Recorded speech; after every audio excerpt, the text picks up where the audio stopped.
김종인 전 비대위원장 그리고 박근혜 전 대통령 네 분에 대해서 한 말씀씩 드리도록 하겠습니다. 제가 엊그제 이틀 전에 사랑제일교회에서 있었던 청교도 신학원 졸업식 축사를 하다가 아주 모진 바람을 차가운 바람을 맞아서 목이 좀 쉬고 감기가 들 뻔해서 몸살이 많이 났습니다. 그래서 좀 전두환 전 대통령의 별세 문제에 대해서 장안이 화제가 뜨거운데 제1야당, 집권여당 두 대선 후보가 그 방문을 안 하는 걸로 돼서 화제가 되고 있습니다. 저는 전두환 전 대통령과 특별하게 악연이 없습니다만은 그 양반이 1980년에 정권을 잡을 때 저는 미국에 있었습니다. 그래서 사실은 개인적으로 좀 유감이 있었던 것은 72년에 미국을 가서 80년에 그렇게 79년 12, 10이니까 거의 80년이 됐죠. 그래서 이제 박 대통령이 서거를 하셨으니까 이제 저도 한국에 돌아가야 되겠다 하고 막 행정을 갖추고 있는데 많은 사람들은 다 여권을 내주는데 저만 여권을 안 내주는 거예요. 그래서 제가 불만이 대단히 많았죠. 왜 다른 사람은 하는데 나는 여권을 안 내주느냐 그러니까 당신은 좀 더 악질이어서 못 보내준다는 거예요. 그것을 결정한 게 전두환의 보안사령부 국보위였습니다. 만약에 제가 1980년대 초에 한국에 들어왔었다고 하면 제 인생이 많이 달라졌을 겁니다. 그런데 그 후에 7년, 거의 8년 가까이를 미국에서 보내야 했기 때문에 전두환의 국보위에 대해서 대단히 비판적인 편집을 했고, 신문 편집을 했고, 그리고 제가 그때 한민통 부의장을 하다가 민주주의와 민족 통일을 위한 국민연합이라는 기독교 인사들을 중심으로 한 단체가 있었어요. 그래서 그 단체와 합병을 해서 민통연합이라는 걸 만들었습니다. 그래서 민통연합의 초대 의장은 문동환 박사가 하시고 그 다음에 이상철 박사를 거쳐서 제가 3대 의장으로 당선을 했습니다. 근데 그때쯤 막 김대중 전 대통령이, 김대중 선생이 그때 2차 망명을 오시게 됐죠. 그래서 아주 복잡했을 때입니다. 그런데 그 과정에서 제가 만약에 그걸 다 피해서 한국으로 들어왔으면 정치적으로는 제가 훨씬 더 대성할 수 있었던 기회가 있었지 않았을까. 그렇게 그때는 유감스럽게 생각을 했는데 그 후에 보니까 전두환 장군이 정권을 잡고 난 다음에 들어가서 거기에 종사하고 그쪽에 참여했던 사람들이 대부분이 제 친구들이더라고요. 그러니까 유학을 끝내고 대충 그때 다 미국으로 들어올 그런 시기가 맞아서 그런지 예를 들면 세상을 유감스럽게 떠났습니다만은 전두환 대통령 밑에서 정무장관을 했던 이종률 의원, 저하고 대학 동기 동창입니다. 그 사람이 막 그때 들어와서 전두환 쪽에서 픽업이 됐고, 국내에서는 뭐 이영일 의원, 뭐 윤식 의원 이런 분들이 거기를 관계해서 제가 마침 그때 들어왔으면 나도 잘못하면 전두환에게 붙잡힐 뻔했다 하는 그런 생각을 해서 운명이라는 게 참 묘해요. 그리고 이제 사회과학을 공부하고 그리고 정치의 야심을 가진 사람들은 아무래도 자기가 일단 학업을 끝마치고 귀국하거나 국내에 있어서도 일단 그걸 나설 채비가 될 그 시기에 집권자가 누구냐는 게 상당히 중요하단 말이에요.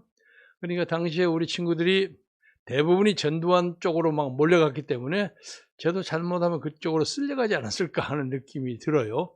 뭐 그러지 않았으리라고 믿습니다만 어쩌든 간에 제가 7년 늦게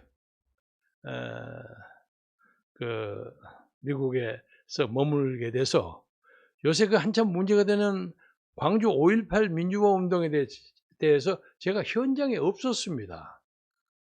그래서 실감이 많이 부족해요. 그래서 그때 제가 만들었던 뉴욕의 독립신문에는 뭐 광주 5.18 문제를 막 대문짝 막 항상 거의 톱으로 막 광주의 위대한 민주화 운동 그걸 열렬히 보도하고 전던 소장 당시 중수부장 하다가 뭐 보안사령관하고 합동수사본부장하고 하는 사람은 뭐 완전히 우리 신문에서는 또 아주 동네 북이죠. 매주 연일 연야 얻어 터지고 뭐 그런 대상이었는데 그것 때문에 제가 7년 동안 못 들어왔습니다. 그래서 다행히 그 후에 그 양반이 대통령직을 물러나고 6.29 선언이 있었죠. 그래서 노태우 씨가 대통령 후보를 나왔을 때 그 6.29 선언 때문에 간신히 제가 여권이 나왔습니다. 근데 여권은 제가 뭐 신청도 안 했는데 뉴욕 영사관에서 야 여권 신청 안 하냐 하고 제 동기생이 하나 그 영사로 있었어요. 그 친구가 전화가 왔길래 야 맨날 여권 신청해도 빠꾸만 되면 니들 하니까 아니 한번 해봐 그러더라고요. 그래서 여권을 보냈더니 바로 그 다음날 나오더라고요. 그래서 제가 15년 몇 개월 만에 해서 16년 만에 고국 땅을 밟았습니다. 그런데 대한민국에서 제가 16년은 전혀 못 살았어요. 우리 조국에서. 대한민국에서 공기도 마신 적이 없고 그러니까 뭐 소주 한 잔 마셔본 적도 없고 제 생애 16년 어떤 의미에서 그 골든타임을 놓쳤죠. 그런데 역설적으로는 제가 그 16년의 망명을 통해서 해외를 많이 볼 수 있는 그런 귀중한 경험을 가졌고 또 비교적 좋은 대학에서 6년간이나 풀타임으로 공부도 했고 신학교도 다녔고 1년 다녀서 수료했고 해서 남다른 이력을 가지게 됐습니다. 그런데 이게 돌아오자 보니까 전두환의 중앙정보부가 김경재를 잡는다 하는 소문이 쫙 퍼져가지고 뭐 동교동 근처에서도 그런 정보에 익숙한 사람들이 많이 있으니까 특히 그 당시에 권노갑 선배가 어디서 듣고 와서 김경재 곧 잡아간다 그러더라. 왜 그러냐? 전두환을 너무 까서 가만두지 않는다고 보링을 한번 시킨다더라. 그래서 저도 긴장을 했죠. 그런데 마침 그때 돌아가신 김대중 선생이 내 집에 있어라 그러면 함부로 잡아가지 못할 것이다. 그래서 제가 김대중의 그 입주 특보가 됐습니다. 그 안에서 한 6, 7개월 살게 됐습니다. 그래서 운명이라는 게 그렇게 많이 돌아가는데 그 후에 이제 88년 국회의원 선거를 저쪽에서는 음향으로 압력이 많이 와 있었어요.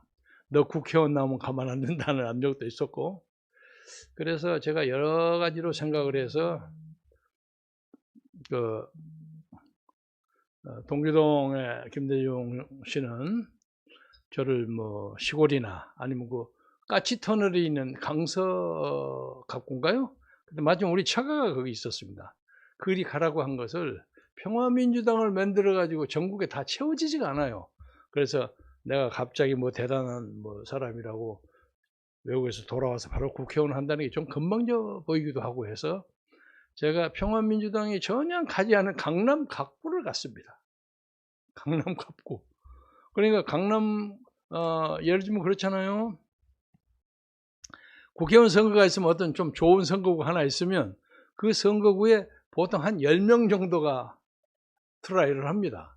근데 그 중에 한 3명, 4명 정도는 누가 돼도 국회의원 할 만한 사람들이고 나머지 대여섯 명은 국회의원 하기에는 좀 약하고 도의원이나 군의원을 하기도 좀 문제가 있는 사람도 있고 그래요. 그런데 좌우당 간에 강남 4구는 처음에 한 30명 자격이 있음직한 사람을 제외하고 나머지 5, 6명도 한 사람도 없어요. 참 기가 막혔죠. 제가 좀 아직 좀 감기 기운이 있어서 자가격리 한다는 뜻에서 좀 전두환 전 대통령의 조문을 가고 싶은 것을 참았습니다. 우리 당원들이 그 가서 혹시 다른 사람에게 피해를 끼치면 어떡하나 하고 가지 말라고 해서 그냥 삼가하고 우리 당에는 고영일 부대표 그리고 이동호 사무총장이 지금부터 한 5, 60분 후에 세브란스에 조문을 가기로 그렇게 일러두었습니다. 그래서 강남 갑구에 가서 강남 을구 서초 갑을 전부 제 친구나 후배들 다 채웠어요. 그런데 원래는 뭐 옛날 얘기입니다만 서초 을구가 호남 유권자도 많다고 해서 제가 그쪽으로 갈까 했더니 마침 그게 김동영 군이 또 거기를 나온다는 거예요. 제 대학으로서 제 1년 후배가 됩니다. 그래서 김동영 의원이 지금 기억하고 있는지 모르지만 전화가 찍고 와갖고 김 선배 하필 많은데 내 선거구에 와서 나하고 싸움을 하려고 그러시오. 그래 거기 당신 선거구요. 그리고 제가 서초 을구를 포기하고 이왕 그럴 바에야 호남 유권자가 10%도 안 되는 서울 지역구에서 제일 적은 한 자릿수 7.6%가 있다는 강남 갑구를 제가 신청했어요. 그러니까 사람들이 저를 좀 비웃었죠. 어떤 사람들은 큰 뜻을 가졌다고 생각하는 사람들도 있고 저 사람 좀 돈놈 아니냐 이렇게 생각하는 사람도 있고 그랬습니다. 그리고 당시에 김대중 총재는 전국구 비례대표 10번인가를 선택했어요. 그게 거의 당선 가능성이 없는 데입니다. 그게 자기가 맨 마지막으로 이름을 올려서 다른 사람을 좀 훅급시키려고 그런 좀 결단을 내리셨기 때문에 저도 강남 갑구 같은 데 가서 그 양반을 채워줘야 한다는 입장으로 해서 근데 결과적으로 보니까 보통 한 7,000표 나오리라고 생각하는 강남 갑구에서 제가 17,600표를 땄어요. 그리고 강남 을구하고 서초 갑구는 각각 10,000표씩 되고 서초 을구 가장 좋다는데 거기도 한 15,000-16,000표 해가지고 한 4만 몇천 표가 됐어요. 근데 딱 그것이 김대중의 비례대표 10번을 당선시키는 표가 됐습니다. 제가 공치사를 하려고 하는 게 아니라 제가 강남 갑구를 솔선해서 가지 않았더라면 아마 강남의 후보가 다 차지 못했을 겁니다. 그래서 김대중 씨가 비례대표 10번이라는 그 승부수가 물거품이 될 가능성도 많이 있었다고 사람들이 그렇게 얘기합니다. 아무튼 간에 그래서 옛날 얘기입니다만 김대중 총재로부터 제가 3일 만에 그 동교동을 갔더니 그냥 그야말로 버선발로 양목발로 저를 안고 눈물을 흘리고 그랬던 기억이 새롭습니다. 당시에 저는 김영옥 회고록이라는 책을 써서 약간의 필명이 좀 있었어요. 그래서 처음 개표를 할 때 한 2시간 동안 제가 1등이에요. 그러니까 전국적인 관심이 왔죠. 야, 이거 김경재가 강남 갑구에서 1등을 하다니 이런데 나중에 서울서 떨어져가지고 2등에서 2등하고 또 10표가 적어가지고 3등이 됐습니다. 권희경, 정희경 선배 그 양반이 아마 2등을 하셨을 거예요. 그리고 그때 1등을 했던 그 황모 의원 그 양반이 YS 계통인데 나중에 중국 대사를 했고 그 중국 대사하고 그랬을 때 보좌관을 했던 조원진 보좌관이 지금 우리 공화당 삼선 의원으로 박근혜 대통령 돕는다고 열심히 도와주는 그런 사람이 되어 있죠. 이게 세상이라는 게 참 재밌습니다. 제가 뭐 이렇게 길게 얘기를 한 것은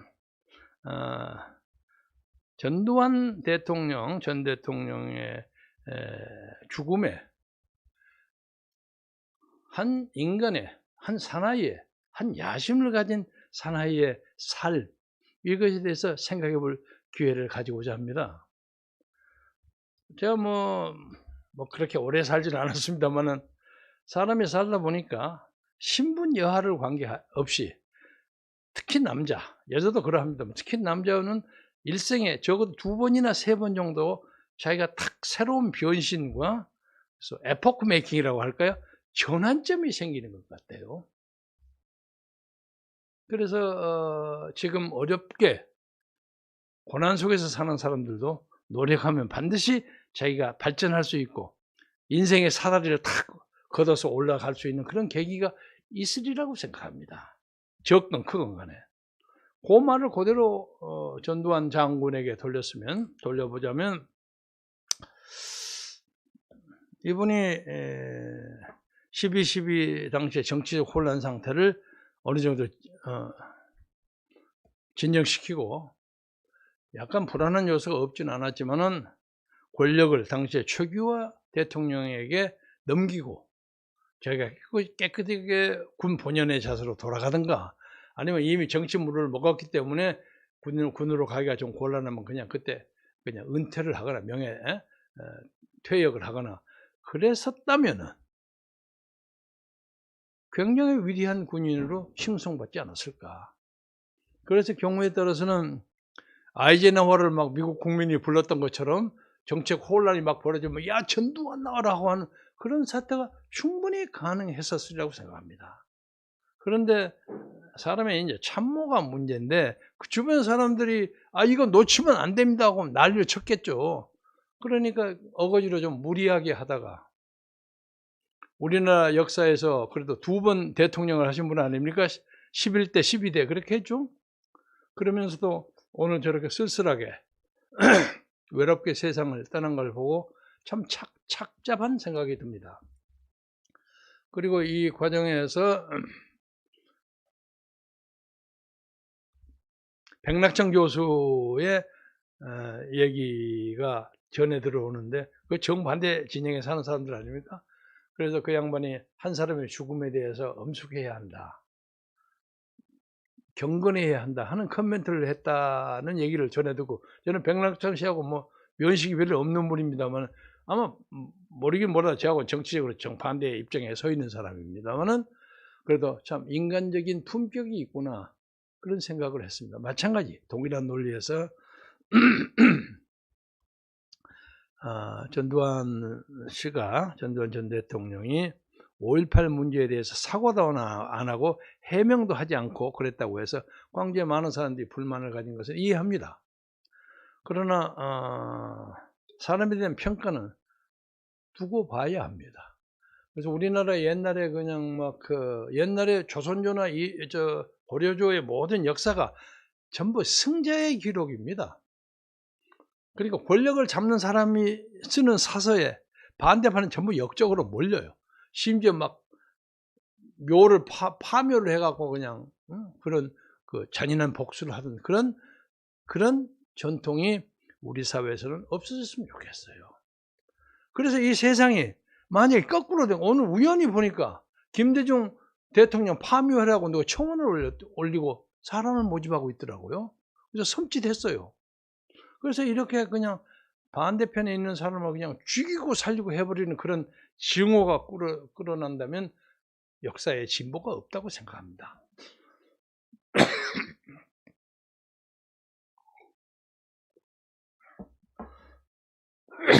그래서 전두환 전 대통령에 대해서도 제가 좀 감정이 끌어올라서 그럽니다. 신문을 딱 보니까 그래도 조선일보는 전두환 전 대통령 별세하고 썼는데 동아일보는 얼마나 한이 많이 미치고 아니 광주 사람을 너무 신경을 썼는지 전두환 사망하고 썼더라고요. 그래서 아무리 나쁜 짓을 졌다고 사사 가정을 하더라도 명작 대한민국의 대통령을 2번이나 한 사람인데 별세 뭐 서거까지는 모르더라도 별세 정도는 써야 되는 게 아닌가 하는 우리 국민들의 좀 너그러운 마음이 좀 아쉽다 하는 생각이 들고요. 이 과정에서 저는 광주의 민주화 운동을 지지하고 찬성하는 사람입니다만은 돌아와서 보니까 광주 민주화 운동이 진짜로 진정으로 빛나게 되기 위해서는 전두환에게 뭐 불하라 사과하라 사죄하라 하는 것에 못지않게 광주 자체도 자체 정화하고 깨끗하게 해야 돼요. 간단히 말해서 뭐 여러 가지 있습니다. 하나만 얘기하죠. 아니 왜 그렇게 위대한 혁명을 일으킨 사람의 유공자를 발표를 못하는 것입니까? 난 전 세계 역사에 이런 케이스가 없다고 생각해요. 자랑스럽게 이름을 발표해야죠. 흘러나오는 것으로 보자면 엉뚱한 사람이 그 유공자에 들어가고 뭐 돈도 받고 뭐하고 한다는 거 보니까 의의가 없어요. 그래서 광주 민주화 운동을 정리하고 추진하고 선양하는 업무에 종사하는 사람들은 제 이 제언을 심각하게 받아주기 바랍니다. 그걸 잘 정리하세요. 정리해서 자랑스러운 유공자를 보여주시고, 그걸 비판한다고 해서 법 만들어서 처벌하는 거, 이건 정말 하지하책입니다. 천하의 웃음거리 됩니다.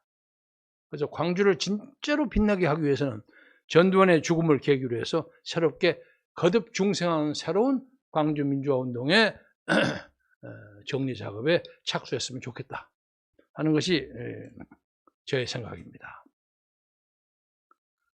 두 번째로는 말이 좀 길어졌습니다만, 요새 그 진중권 교수가 아주 재미있어요. 참 재미있어요. 이거 아주 유명한 그 진보적인 학자라고 생각했는데, 요새 보니까 그냥 금년 6월경에 진중권 교수를 코멘트한 여러 가지 글이 보니까 진중권 아주 진보 진영으로부터 완전히 배신자로 몰리고 있군요. 나 아주 놀랐어요. 그래서 진중권의 어떤 그 자유분방한 비판 정신을 높게 생각합니다. 제가 이거 뭐 하나 읽어볼게요. 나는 이거 처음에 진중권의 얘기인지 알았더니 진중권 교수를 코멘트하는 어떤 사람의 이야기예요. 어이 문재인 씨 하는 게 제목입니다. 평양 냉면집 주방장이 화덕에 쳐넣어 구워버리겠다는데 이런 말을 듣고도 밥이 목구멍으로 쳐들어가냐? 잿더리 씨 정도는 김여정이라는 어린 년의 하명에 새벽 잠까지 설치고 잠 못 이루는 청삐리 족속들, 청삐리라는 게 아니라 청와대를 얘기하는 것 같아요. 족속들아, 니들은 북적이면 식당 주방장도 절대 저놈이냐? 대통령을 원색적으로 이렇게 비난을 해도 어느 한 놈 뭐라 하는 연놈이 없네 그려. 야, 이거 막 지독한 얘기입니다. 그 다음까지는 읽어야 되겠어요. 양아치 조국 때는 들깨처럼 뛰더니 문쩝쩝이의 서열은 어느 정도일까? 양아치 조국보다 낮은 걸까? 대깨문들도 조용하고 추미애도 조용, 어준이 김어준을 얘기하는 모양인데 어준이 떠중이도 조용, 게다가 해골 해찬이도 조용, 또 간신 촉새 시민이도 조용, 어느 한 인간이 나서서 북한을 비난도 꾸짖지도 못하네. 이게 이 나라의 현실이다. 말은 좀 과격한 표현이지만은 통렬하게 현실을 지적한 거라고 생각합니다. 이런 놈들에게 몰표를 던진 호남 사람들은 그 정체가 뭘까? 아주 아픈 질문을 던졌습니다. 조국 때 거품 물고 난리를 치던 주둥이들은 왜 이리 조용한 걸까? 북한의 지존이 노할까 봐서? 냉면집 주방장이 노할까 봐서? 냉면이 목구멍으로 나오고 합니까? 하고 이 아무개가 한 그 얘기를 하는 것 같아요. 아니면 니들끼리 짜고 치는 쇼냐? 아니면 너희들 모두 북한 간첩들이냐? 어제는 진중권 교수 말에 대학번은 인간도 사라졌다. 어제나 이제는입니다. 정말 누구도 이해할 수 없는 불가사의한 대한민국의 현상이다. 통렬합니다. 진중권에게 들어가겠습니다. 한 사람의 죽음이, 이게 진중권 교수의 얘기입니다.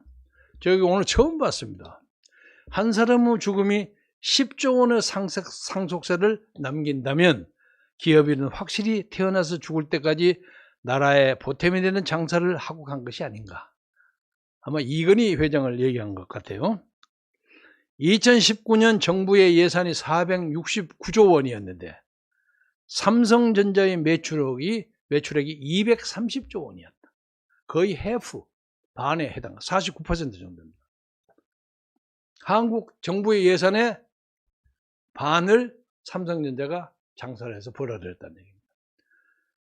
한국 경제에서 삼성전자의 위상을 생생하게 보여준 한 예로, 이거 뭐 삼성 PR하는 것 같아서 미안합니다. 저는 전혀 관계없는 사람입니다. 2019년 한국 무역 흑자액이 705억 달러, 한국 돈으로 85조입니다. 그런데 삼성전자의 영업이익이 58조예요. 무려 68%에 해당하는 규모입니다. 엄청난 회사입니다. 다시 말하면 이게 이제 진중권의 발언입니다. 한 명의 천재가 최소 20만 명을 먹여 살리는 일자리를 담당했고 무역 수지를 보장했고 세계 산업 경쟁력으로 국가의 위상을 높였다. 이 정도면 한 나라를 먹여 살리는 기업이라고 해도 과언이 아닐 정도로 국가의 이익이 되는 착한 기업이 아니냐. 진중권이 아주 내놓고 삼성에 대한 코멘트를 해줬습니다. 한국 경제의 상당 부분을 삼성전자가 담당하고 있는 그야말로 삼성 없이는 어떻게 살았을까 할 정도로 대한민국을 대표하는 기업이다. 그런데 권력자에 무슨 죄를 그렇게 독한 죄를 지었다고 그렇도록 많은지 그들이 부를 때마다 자주 불려갖고 감옥서도 갔고 마음대로 죽는 것도 사는 것도 돈을 쓰는 것도 쉽지가 않았다. 이게 이제 박근혜와 경제 공동체 됐다고 해서 몇 년 살지 않았습니까? 요새 간신히 해외 출장 허가를 받아서 어디 갔다고 합니다. 저는 이재용을 거의 모릅니다. 한 번인가 악수 한 번 한 것에 불과합니다. 근데 그 혐의가 다 없어지고 말세피를 주었는데 박근혜하고 관계했느냐 없느냐 그것 때문에 이재용이도 당하고 박근혜 대통령 지금도 감옥소에 4년 6개월 이상 있어 엊그제 삼성의료원으로 옮겼습니다. 시국은 대통령이 조선의 왕 같으니 이게 민주주의의 나라인지 요즘은 헷갈릴 정도다. 더군다나 왕의 절대 권력을 사수하기 위해 중공의 사회주의적 공수처 설치를 중공식으로 했으니 벤치마킹 하려는 판국인이 할 수 없이 안내가 해서 좀 시끄러워졌습니다. 용서하십시오. 시진핑의 절대 왕조가 보기 좋았나 보다. 검찰개혁, 재벌개혁을 하기보다 시급한 게 절대 왕정의 권력개혁이다. 삼성이라는 기업이 없었으면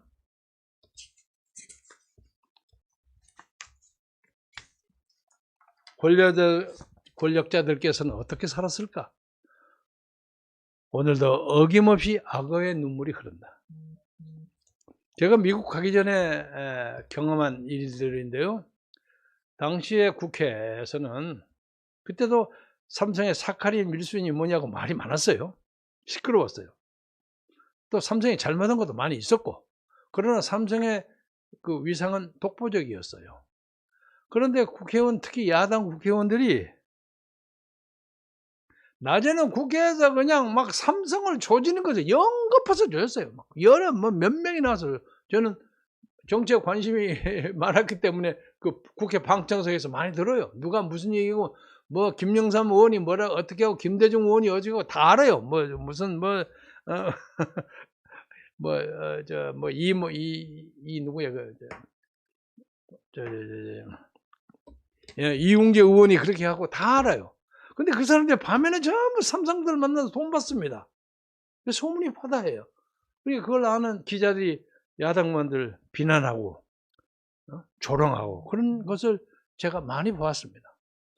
그래서 대한민국에서 제일 부패한 것은 청와대입니다. 그러나 수석비서관, 행정관, 수사관 등 장하성 유흥업소 법인카드 논란의 민망한 스캔들. 진중권 전 동양대 교수가 국회의원 회관에서 열린 토론에서 그런 얘기를 했다 합니다.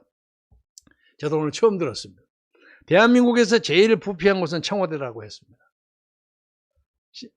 진 교수는 16일 자신의 페이스북에 전직 청와대 수석, 비서관, 행정관, 수사관들이 기소됐거나 수사를 받고 있다며 이 정도면 총체적 부패라고 할 수 있다 하고 주장했습니다. 그러면서 이에 해당하는 인사 10명의 실명과 익명의 청와대 직원 3명에 대한 각자의 혐의를 전부 까발렸어요. 진중권 대단한 사람이에요.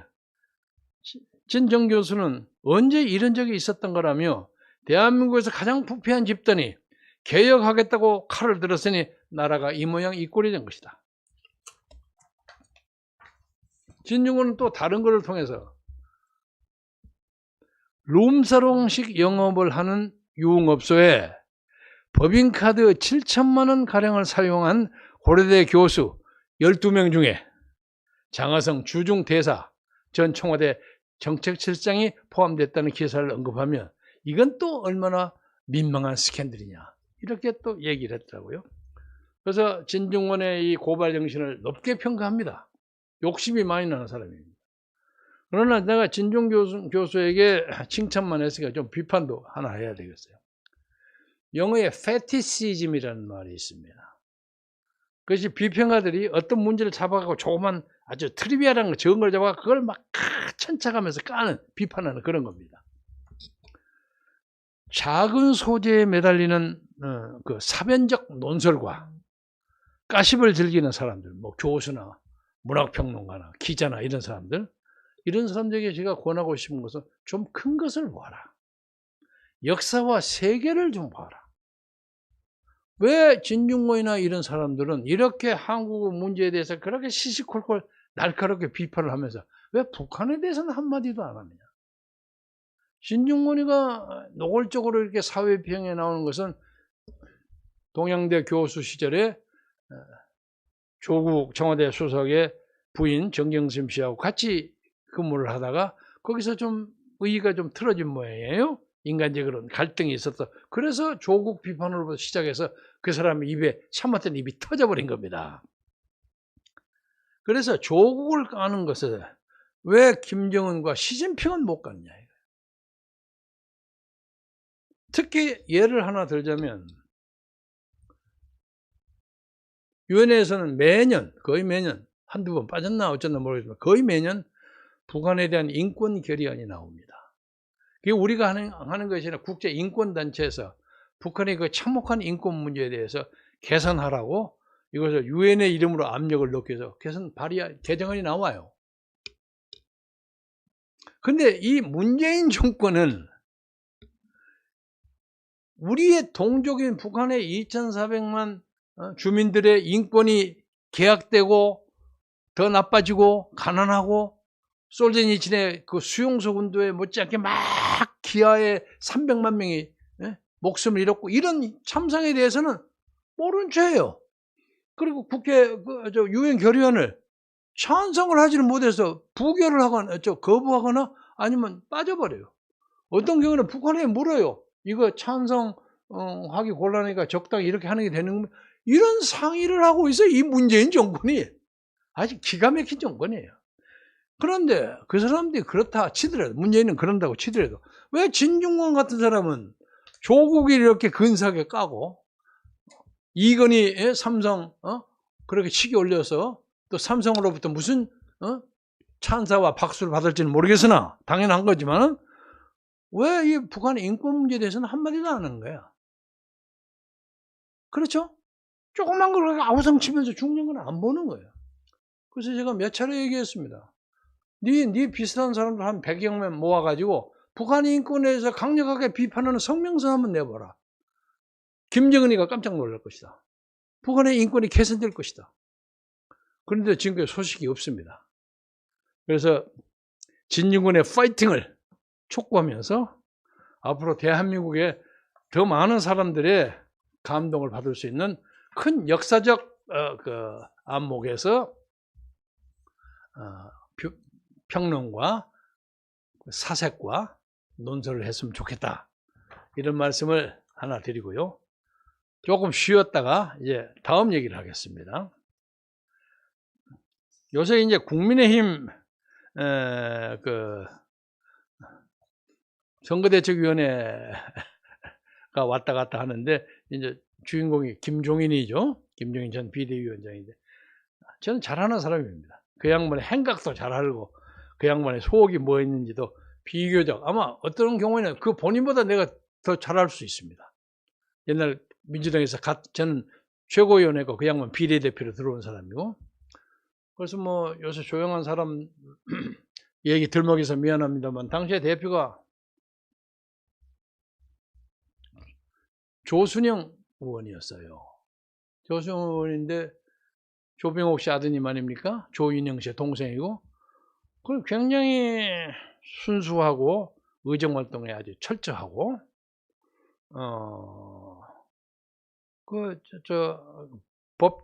법대를 나왔지만 고시를 보지는 않은 사람인데 뭐 변호사 뺨칠 정도로 하죠. 아주 정통한 사람입니다. 어떤 그러면서 김종인이를 비례대표 남자 1번, 2번으로 끌어왔는데 이해가 안 돼요. 그래서 내가 좀 반대했죠. 나도 그 당시에 공천의 실무에 발언권을 가지고 있는 최고위원이었으니까. 한참 하다가 그거 내 말 좀 들어줘. 이건 그래도 내가 한번 해야 될 거 아니냐 하는 식으로 밀어붙이더라고요. 저는 훨씬 더 사회적으로 명망이 있는 사람을 우리 비례대표로 모시고 싶었어요. 근데 대표가 양보를 안 하니까 부닥치다가 안 되고 말아서 김종인을 가만히 이렇게 쳐다보고 있었는데, 나중에 민주당, 이 꼬마 민주당이에요. 그 이제 열린우리당을 가버리고 나머지 있는, 집 나간 집처럼 엉성할 때, 마지막에 추미애 의원이 이 민주당 때려치고 저쪽 노무현 쪽으로 붙는다고 해서 막 자기가 판문점에 가서 회의를 하고 막 대회를 벌리고 난리가 났어요. 그러니까 조순영과 추미애가 대립하는 그런 입장이었는데, 이 양반이 비례대표 한다고 앉아 있다가도 갑자기 조용하게 사라지면 어디 가보면 추미애 집회 또 가더라고요. 그래서 이 양반 대단한 사람이구나. 그래서 제가 김종인의 그 정치적 행각은 그냥 그 사람은 아침에 일어나서 숨 쉬는 것부터 정치만 생각하는 사람입니다. 내가 미안하지만 본인 얘기는 정치 청부업자라고 그럽니다. 그리고 이번에 이 대선 과정에 신문에 전면 광고로 2번이나 출판 기념회를 했더라고요. 비대위원장 김종인. 이거 대선 출정식도 아니고 자기가 후보가 될 사람도 아닌데 이만큼이나 크게 2번이나 큰 광고를 냈더라고요. 이 양반이 왜 이렇게 오버액션을 할까? 그러니까 자기 쪽에 사람들이 많이 와서 누구누구 오는 걸 보려고 그랬나? 그래서 지금 김한길하고 김병준 두 사람의 쟁쟁한 원로급들이 조인하니까 자기보다 나이가 좀 아래예요. 근데 함부로 핸들하기가 좀 어렵구나. 밑에 부대. 이게 윤석열이에 감춰진 신의 한 수야. 그러니까 저것들 들어온 거 반대한다고 하다가 반대가 안 돼서 이제 불가피하게 받게 됐는데, 자기 입장이 앞으로 몇 시간 안에 왔다 갔다 한다고 합니다. 그런데 왜 김종인 의원이 비대위원장이 총괄 선거대책위원장, 그러니까 완전 천하의 대권을 다 달라는 거예요. 근데 그 대권을 잡아가고 뭐가 그렇게 이익이 될까? 아니 김한길, 김병준이랑 같이 해도 얼마든지 할 수 있는 거 아니에요. 근데 자기가 독자적인 무슨 어떤 결정권을 확보하려고 하는데 왜 그럴까? 혹시나 이번 3월 9일 같이 하는 국회의원 보궐선거가 5개가 있는데 그중에 한두 개를 자기 사람을 집어넣으려고 하는 거 아닌가? 이런 의심을 가지게 만들어요. 그래서 앞으로 결과가 어떻게 나올지는 모르겠으나 이것이 아마도 윤석열의 대권 행보에는 상당한 파문을 던질 겁니다. 나는 어떤 것이 좋다 나쁘다 하는 얘기는 안 하겠습니다만은, 만약에 이제 그 세 사람이 소위 삼김시대를 거기다 열었으면 대선 가도의 전략 전술, 그리고 이해의 공유라고 할까, 영향력의 그 영역, 이런 걸 따지는데 상당한 불협화음이 예상되고 우리가 구경하기는 상당히 재미있는 구경이 될 것 같다. 그런 느낌을 가집니다. 그건 그만하고요. 마지막으로는 제가 아까 전두환 전 대통령에 대한 얘기와 연관된 얘기인데, 윈스턴 처칠 같은 사람이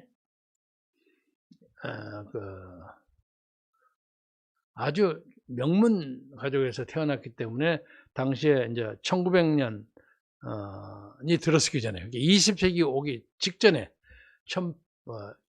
1800 몇 년도 후반기에 영국은 산업혁명이 돼가고 굉장히 부가 많이 쌓이고 가진 자와 가지지 않은 자, 노동자와 기업가들 사이에 격차가 많아서 문제가 많이 벌어져 있었어요.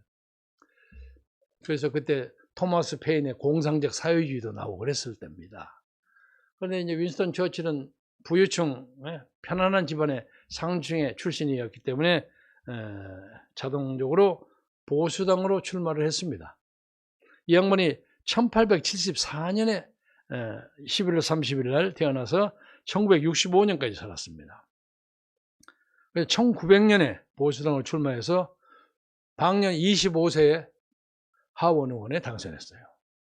그런데 한참 하고 있다가 4년 후에 보수당이 너무 보호관세 정책을 막 한단 말이에요. 자기들 이해관계, 외부하고 외국과의 무역전쟁 이런 문제에 대해서 반대해서 이걸 반대해서 1904년에 그보다 좀 진보적인 자유당으로 옮겼습니다.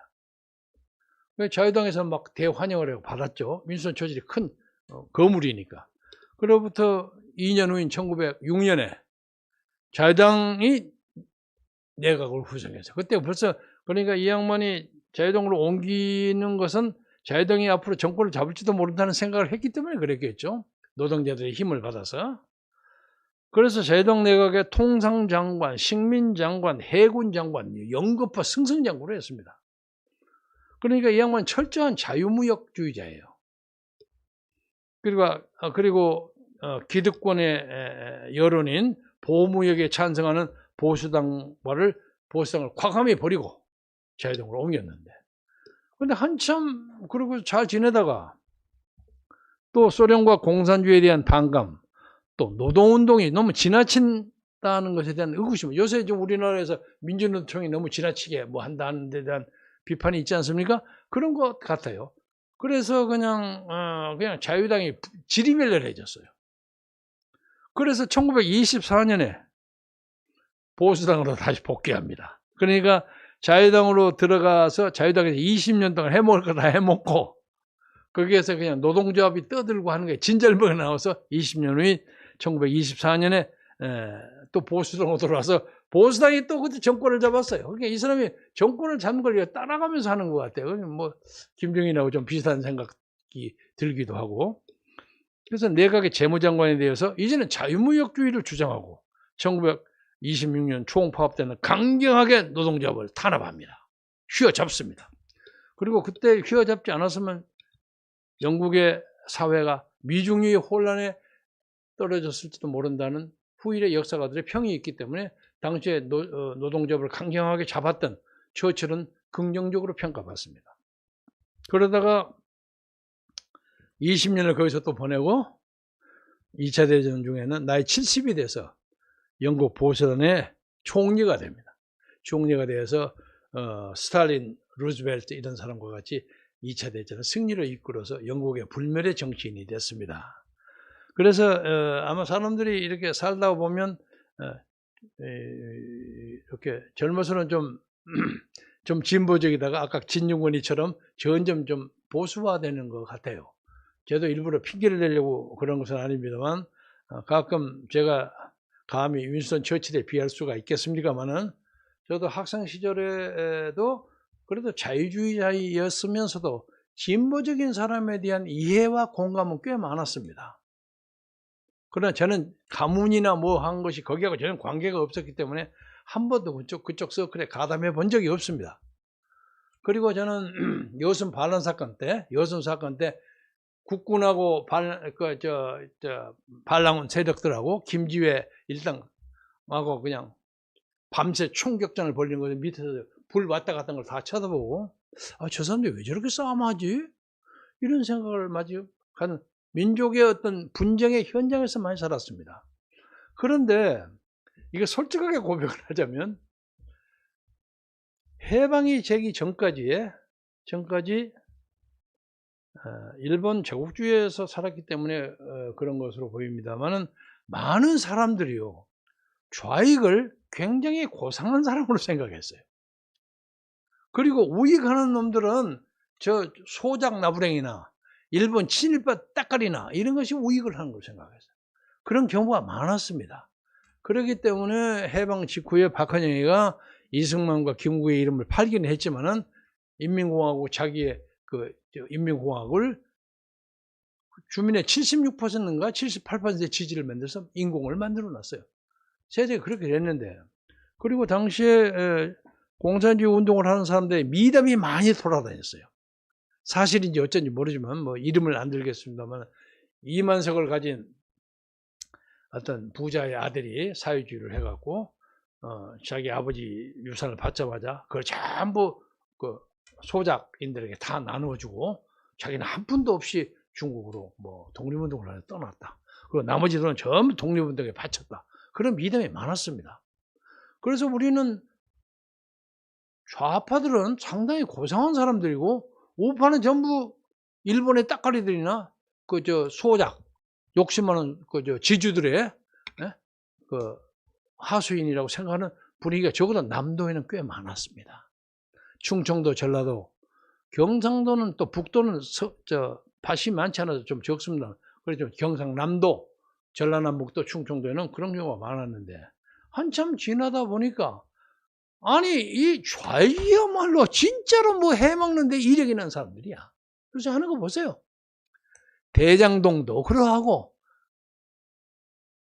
뭡니까 풍력 발전도 그러하고 뭐 다 좋다는 건 저분이 아까 여기 나왔죠. 좋다는 건 자기들이 다 해먹어요. 그래서 사실은 대한민국에서 가장 부패한 사람들이 좌익입니다. 보통 좌익이 나오기 전에는 부패한 사람들이라는 게 법관, 검사, 장관, 국회의원 이렇게 생각했어요. 검사들 요새 하는 거 보세요. 검사는 검사 동일체 원칙이 있다고 해서 언더테이블로 돈 왔다 갔다 보내준 건 아무도 모릅니다. 그래서 검사를 열심히 한 사람들의 적어도 도덕적인 문제에 대해서는 사람들이 그렇게 신뢰를 안 하는 풍토가 우리 사회에 많이 있습니다. 뭐 윤석열 검사는 안 그랬을지 모르겠습니다만은 아무튼 검사는 거기서 삐걱하고 벗어나면 그 사회에서 매장돼 버리거든요. 매장됩니다. 검사보다 좀 나은 사람이 법관인데 법관도 마찬가지예요. 요새 법관들 하는 거 보세요.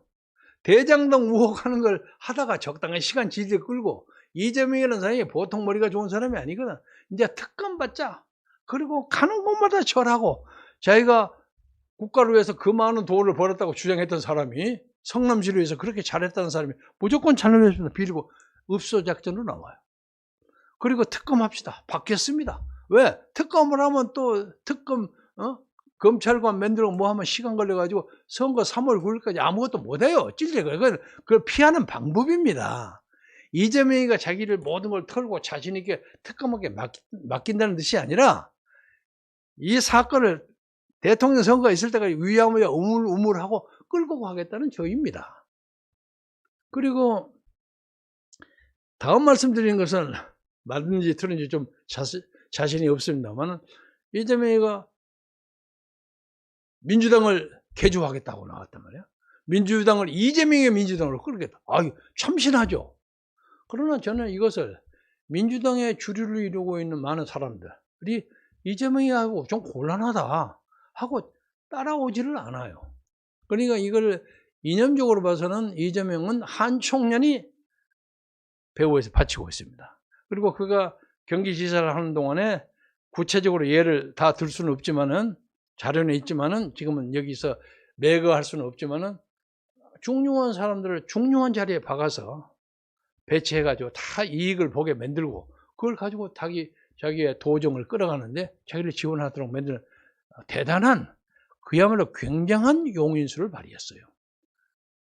그래서 아마 대장동 저것을 조사해가지고 끝까지 끄집어내는 데는 상당히 시간이 걸릴 겁니다. 지금은 그냥 김만배하고 유동규하고 뭐 서욱인가? 걔들 그냥 배임죄 등등으로 해서 몇 년이 감옥소 가는 걸로 판단이 나올 가능성이 많습니다. 뭐 그 사람들에게는 누군가 가서 얘기했을 거 아닙니까? 정지사가 했든 누가 했든 가서 야, 몇 년 고생해라. 우리 왕조 그 양반? 그 사람인가? 그 양반이 대통령 되면 니들 다 사명한다. 사명하면 끝 아니냐? 이렇게 생각하고 있을 겁니다. 이건 우리나라 현실이 그러합니다. 그래서 이번에 이 3월 9일 선거는요, 단순하게 누가 이기고 지고 하는 문제가 아니라 이 나라 자유민주주의가 그냥 밑바닥에 빠져버리느냐, 저런 사회주의의 독재 정치, 중국하고 비슷하죠. 북한을 뺨치는 그런 사회주의가 한국에서 정립돼 가지고 그러니까 경찰, 검찰, 뭐 판사, 심지어 학계, 정교조가 다 담당. 이 나라를 완전히 사회주의화 만들면 여기서 편안하게 살고 배 두드리고 살던 물색 모르는 사람들은 다 보따리 싸갖고 보트피플이 되거나 나가야 할 경우가 반드시 온다고 생각합니다. 여러분, 이게 누가 이기고 지고 하는 문제가 아니오시다. 그러나 단 하나의 변수는 오늘 11월 24일인데 공교롭게 지금부터 딱 한 달 후인 12월 24일 아침이나 밤이나 박근혜 대통령이 석방에 불가피하리라고 생각합니다. 걔들도 그런 전략을 세웠고 그렇게 해서 야권을 좀 분열시켜서 선거를 좀 쉽게 하겠다 하는 그런 전략이 있을 거예요. 양정철이나 뭐 이해찬이나 그런 생각하고 있을 겁니다. 그래서 우리는 지금 윤석열에 대해서 불만이 많아요. 제가 불만이 있는 것이 아니라 박근혜 대통령을 탄핵시켜서 감옥수에 집어넣었던데 앞장선 사람들이 다 거기 있어. 소위 탄핵파들이 주동하는 후보란 말이야. 그럼 박근혜 대통령을 지지하고 마음속으로 안쓰러워하고 그와 연대하는 사람들이 어떻게 거기다 표를 찍을 수가 있겠습니까? 그래서 제가 사죄하라. 사죄는 죽어도 못하겠다는 거예요. 오늘 현재까지는. 그런데 박근혜 후보도 지금부터 딱 9년 전 2012년 저와 한광옥 하나가부원이 일종의 조인했을 때 우리가 그건 조건이 있습니다. 당신이 박정희 대통령이 헌정유린한 것에 대해서 사죄라. 그렇지 않고는 우리 거기 갈 수 없다. 그래서 안 하려고 계속 뺐어요. 그래서 막 간두라. 우리는 명분 없다. 그때 아슬아슬했으면 선거가. 그래서 저는 시골에 내려가 버렸어요. 당시에 대표가 황우여입니다. 황우여 의원이 저한테 전화가 와가지고 아니 그걸 아무래도 좀 해야 되겠는데 뭐라고 말을 만들었으면 좋겠어. 말이야 당신들이 중요하지 뭐 어쩌고 해서 선배님 황우여가 저보다 조금 아래입니다. 대머리가 벌써 저하고 비슷한 또래지만 조금 아래입니다. 선배님이 그걸 하나 만들어 주십시오. 그래서 제가 시골에서 컴퓨터를 쳐갖고 이메일을 보냈어요. 그 지금 자료가 다 있습니다. 그러더니 그 다음에 받고 이게 너무 강해서 도저히 못하겠다 그럽니다. 그럼 그만 놓으라고. 그런 우여곡절을 거치다가 그래도 막판에 박근혜 대통령이 자기 아버지를 비판하는 성명서와 사죄를 했습니다. 아버지가 조국 군대화를 위해서 노력을 하시려고 하다가 헌정을 유린하고 많은 사람의 가슴을 아프게 하고 고통을 주게 되는 것에 대해서 진심으로 사과드립니다. 제가 그 워딩을 정확하게 잊어먹었습니다. 그것도 제한테 있습니다. 그 자료가 다. 진심으로 사죄드립니다. 몇 번 했어요. 그리고 그 사람들의 고통을 제가 어루만지고 노력하겠습니다. 그렇게 진지하게 하니까 사람들이 그걸 받았어요. 그래서 우리도 떳떳하게 올 수가 있었죠. 근데 왜 윤석열은 그걸 못합니까? 그래서 제가 여기서 큰 소리 치는 게 아니라 윤석열이가 그것을 끝끝내 못하면 배선을 담보할 수가 없습니다. 그리고 우리는 지금 이 정부의 언론 정책의 제1호 타겟이 정광훈과 김경재입니다. 어떤 방송이나 신문에서도 정광훈과 김경재 이름을 쓰지 말라는 것이 얘들의 공식적인 잘 알려진 언론 대책입니다. 우리가 300만의 당원이 있고 최근에 불교의 큰 교단으로부터 250만의 전적인 호국 불교의 지원을 받았고 우리가 550만의 유권자가 확보되어 있어요. 그리고 제가 관계했던 자유총연맹에도 350만의 명원이 있는데 그 사람들의 상당 수준이 지금도 저에게 심정적으로 따르고 존경합니다. 왜냐하면 제 다음에 들어온 사람이 문재인 친구가 하나 와가지고 문재인 찬양만 해라고 하니까 자유총연맹에 몇십 년을 했던 사람들이 그게 따라가겠습니까? 그래서 요새 그 양반 다행히 물러났어요. 송영무 전 국방부 장관이 들어왔다. 근데 제가 커뮤니케이션은 별로 없습니다만은 하여간 상당한 사람들이 그래도 김경재 총재가 여기에서 주장했던 통일 선봉대, 자유민주주의 확보 이것이 옳다고 대부분이 생각하고 있어요. 우리가 자랑한 것이 아니라 엄청난 득표력을 가지고 있습니다. 이건 여의도에 있는 정치꾼들 다 압니다. 큰 소리 칠 게 아니라 다 압니다. 그래서 저는 이제 나중에 뭐 우리가 진짜 죽게 하면 까무라치기가 돼가지고 우리가 합치지 않으면 이재명한테 지겠다 하는 생각이 들 경우에 우리는 단일화를 위한 투표합시다 이거예요. 국민투표 붙이자 이거야. 여론조사하자 이거예요. 누가 이길지 대보자 이거예요. 그런 주장입니다. 우리는 그때까지 아니면 끝까지 가고 김경재가 앞설지 윤석열이가 앞설지는 가봐야 하는 겁니다. 저도 정치를 몇십 년을 한 사람입니다. 윤석열은 보아하니까 정치 여의도 정치를 하나도 몰라요. 그리고 그 주변에 있는 사람들이 전부 탄핵파 따까리만 앉아있고 거기에 옛날 노무현의 수절들 노무현 배신하고 나온 사람들 갖다 붙이고 그리고 또 김종인 할아버지까지 거기에 앉아서 훈수딘다고 날려 저거 저래 갖고 뭐가 될까? 진심으로 걱정합니다.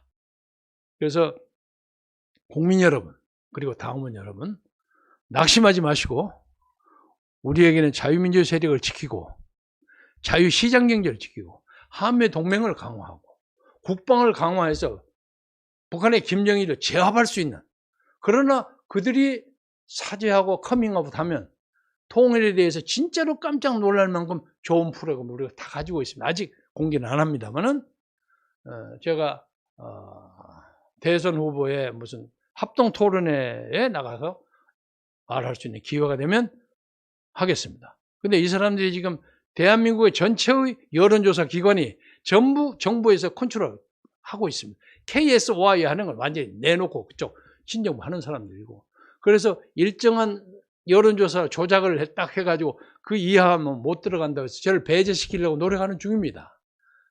우리는 광고도 제대로 못 냅니다. 이런 악조건 속에서 만약 끝근데 안 되면 우리는 그다 집어치고 그냥 끝까지 갑니다. 하늘에게 맡기고 그럴 작정입니다. 그래서 여러분들이 오늘 전두환 전 대통령의 슬픈 삶의 종말을 보면서 정말로 이 정권을 지향하는 아주 찐 대깨문이나 무슨 주사파나 어떤 사람도 오늘 이 자리에서 진지하게 한번 이 나라의 앞날을 걱정해 주시길 바랍니다. 다 당신들로 이 나라의 아들, 딸들이고 시진핑이 밑에서 종살이하고 김정은이를 하늘처럼 받들면서 하는 그런 노예 사회에서 살기를 원하지는 않는 거 아닙니까? 우리 그렇게 살기 어렵습니다. 벌써 대한민국은 너무 글로벌리제이션이 돼가고 세계화가 다 돼 있습니다. 안 됩니다. 그래서 저는 이재명이가 끝까지는 못 간다고 생각하는 사람입니다. 어떻게 되든지 간에 저는 이재명이를 그만큼 뽑아놓은 것이 하나님의 신의 한 수라고 생각합니다. 만약에 이낙연 같은 사람이 오면 그 사람은 좀 부드러워요. 제가 알기로는. 그리고 빨갱이는 아니에요. 그건 확실해요. 그래서 그 부드러운 사람의 리더십이 이겨서 돼버릴지도 몰라. 그쪽에서. 그러나 여기에 있는 사람들, 많은 사람들이 아무리 그래도 이재명은 안 되겠다. 대부분의 사람들이 그렇게 얘기합니다. 제가 만나는 사람들도. 그래서 여러분이 이재명을 밀던 사람이든지 아니면 누구를 밀던 사람이든지 간에 또 저 민주당에는 옛날 내 의형제 동생 서른이가 딴소리 막 하고 있잖아요. 서른이는 정의파거든. 억지 소리는 잘하는 놈입니다만은. 그래서 이번에는 정권이 바뀌는 것이 시대 정신입니다. 역사의 대세이기 때문에 여러분 기죽지 말고 담대하게 3월 9일을 향해서 차근차근히 걸어갑시다. 여러분 건강하고 행복하시기 바라고 저도 이제 오늘까지